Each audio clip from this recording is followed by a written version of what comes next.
my peoples, what's up? My name is Jason, and thank you so much for joining me for another Dice Tower review. Today I'm taking a look at World Changers. This one is a card game for 1 to 4 players. It has a motif of historical figures, many of the familiar ones that you will be drafting back and forth. I think there's some sort of theme of your time travelers and you're gathering these historical figures. No, you're not doing that. You're you're collecting portraits of these historical figures, and you're engaging in card play where there's a lot of interaction and back and forth. I'm going to demonstrate the multiplayer rules and the solo rules and let you know what I think about both. So without further ado, let's go to the videotape. Welcome to a game of World Changers. It is a game for 1 to 4 players. I will be showing the multiplayer rules first, and then I will get to the solo. I have laid out a 2-player game for your demonstration. All right, so the high-level overview is that this is a card selection game and tableau builder, so you could be playing cards in front of you. So there's a common pool, they call it the Void, and this is cards from your hand. On your turn, you'll have 1 action to play a card either from the common pool or from your hand. Build your tableau over the course of rounds, and then score the points at the end of the game. The action of the game comes from the card combos. This is a card comboing game if it is anything. Okay, so let's say that I am a player and I want to go at the beginning of my turn. I would see what kind of card it is, what kind of card I want to play. In this particular case, it's an invite card, which I really want to play because it's worth 7 points. That's a ton of points, probably the highest scoring card in the game. And it is Genghis Khan. So then place all your crewmates other than this one into the Void. The crewmates is your collection of tableau cards. So I'm going to place it here. It's the first turn of the game. I don't have any other crewmates. So Genghis Khan is alone. Yeah, I have scored, or I have invited this person to my crew. So then I would look at the Void and see if there's any cards to replace. I would replace them from my hand first. But because I played a card from my hand, I will just draw back up to 2. The next player doesn't like that. Doesn't like that I'm just sitting there with 7 points. So they say they are going to take their cards aside for now, and they're going to play Abraham Lincoln. Abraham Lincoln is worth -1 point, but the trade-off is worth it. His invite power. Select another player's crewmate and place it into the Void. So you see the big swings in points that you get. So I think I've done something cool, but then another player will play something and will take that away from me. So that would be that person's turn. They would pass. And so then it keeps on going back and forth, back and forth. So then there'll be more card combinations. There's more different things that the cards do. So then, as an example, Florence Nightingale. This is a standing power, trigger power whenever anything enters if she's your crewmate. In this particular case, when a card will become your crewmate, do an action other than your invite, return that card to its source, which means that if a negative card will come in there, and there's plenty of negative cards, Florence Nightingale will be like, nope, no thank you. And then finally, you have endgame scoring. So then if I have Plato over here, for each of your crewmates with a victory with this kind of like standing power, gain 2. That's pretty cool. Martin Luther King, a very exciting card over here for me. For each of your crewmates with fewer than 1 star, gain 2 stars. So if I were to have a card like this, that would be bad ordinarily. Martin Luther King kind of redeems it all and makes it better. So you see how the interactions, depending on what you pair with what, a bad card could become good, a good card could become great, you could lose your good cards. There's a whole lot going on with the multiplayer version of World Changers. One of the really neat draws of World Changers is this book over here, which explains the thematic integration of all the different historical characters. They're not just pictures. There are intentional ways in which the game brings thematic integration of each character.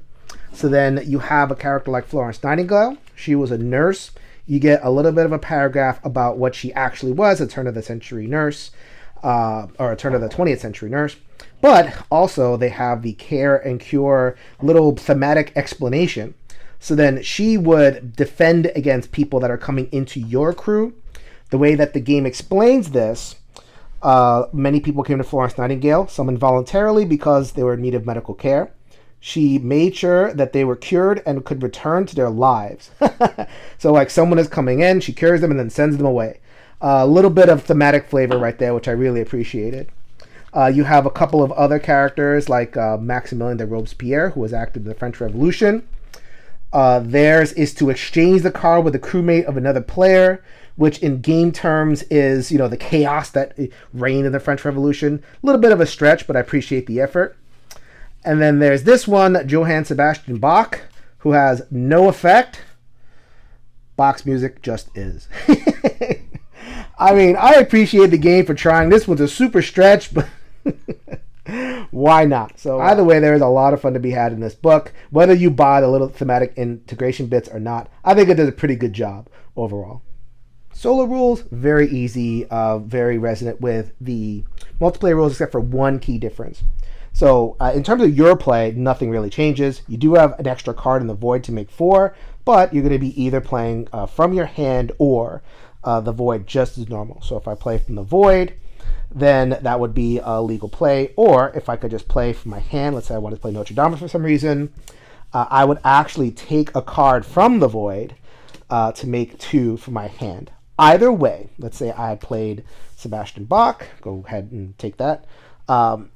You would take all of the void cards and they would go to the bot. Yes, all of them. Sometimes that's great because they get low cost points or minus points in there. Sometimes it's terrible because they have bigger point scores in there. So then that is the rhythm. You would continue to fill up the board and then keep on going from there. You're going to interact with the bot's crewmate pile, and this is the crewmates, as you would any other enemy or any other opposing player. So if I wanted to play Qin Shi Huang, I know I mispronounced that, but at least I tried. Choose another player's crewmate to become part of your crew. So then I would go ahead and play them, and then I would look through the bot's pile, and I would bring in Mother Teresa. This was not an invite action, I just yanked her, so I wouldn't trigger that power, but showing that I would interact with the crew as I would any other card. And there's also some very simple rules for when the bot needs to choose, so you just go ahead and follow what's in the rule book. But so that was World Changers at the Table. There's a lot of positive things to say. I mean, I'm a theme person, I'm a history person, so this booklet that I featured in the overview, I'm really excited about it as a person who wants to find different ways of communicating some of the historical stuff, fun ways, memorable ways. And I don't know, there was something about not just the factoids. I mean, that's just museum pieces. That's easy. But the care that was gone into designing the different cards and having them make sense, having Che Guevara, you draft them and then everybody else gets to get a card. So rising up. I showed Florence Nightingale and there's Karl Marx and there's all these people and their cards at least a whisper echoes the different things that they that people did in their history, which I thought that was a neat little step to kind of up the thematic integration. It's not just a bunch of pictures on cards. Very, very well done and appreciated as someone who really, really likes history. There's some history behind me. Someone who likes history in their games.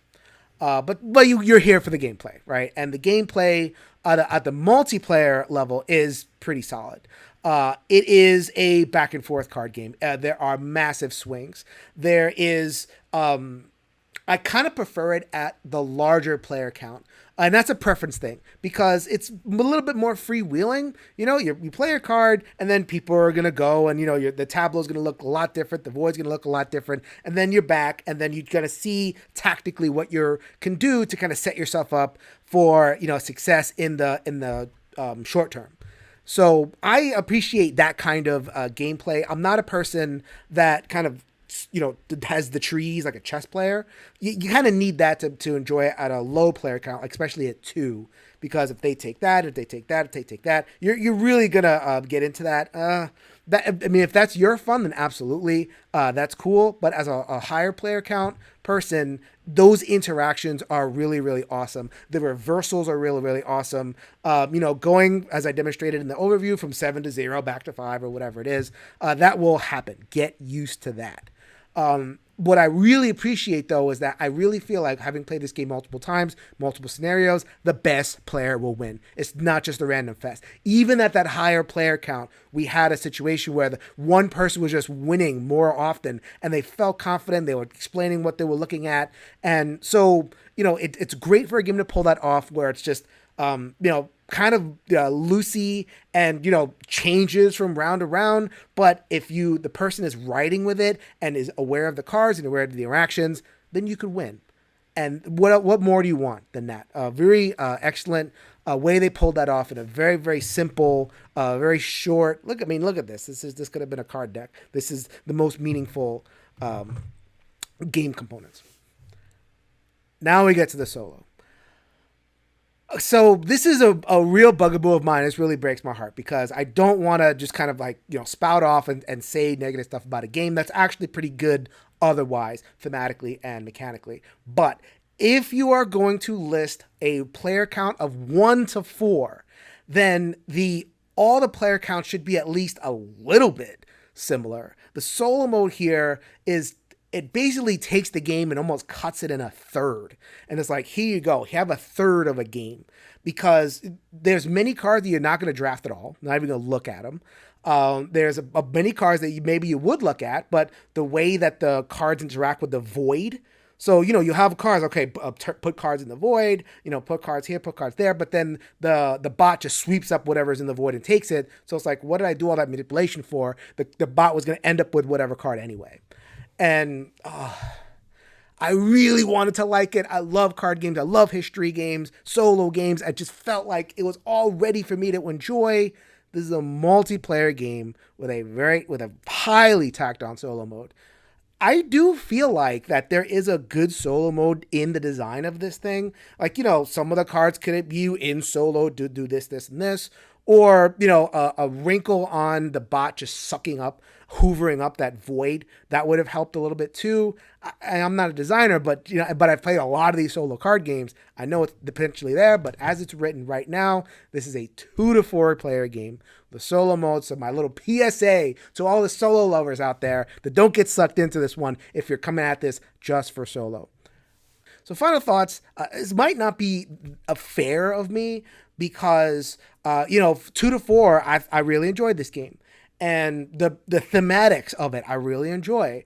But I just have this bugaboo as a primarily solo gamer. When I see 1 to 4 on a box, I take it for granted that I'm gonna get at least a solid solo experience. It doesn't have to be the same, doesn't have to be as good as the multiplayer, but something that is effective and enjoyable, and gives me a little bit of what the multiplayer does.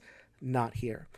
So we're going to have to go the rating a little bit lower than I would, 6.5. But for the multiplayer and for the thematic integration, really for the thematic integration, at least for a history geek like me, there is a lot else to enjoy. The rating that I'm giving it is specifically for the fact that I really would like for publishers to think about, when they're putting 1 to 4 on a box, will 1 to 4 really derive enjoyment? Not the same enjoyment, but at least a measurable, relatively stable amount of enjoyment, as opposed to one player count being so far behind the others. So this is Jason reminding you, if you change your mind, it could change the world. So until next time, later everybody.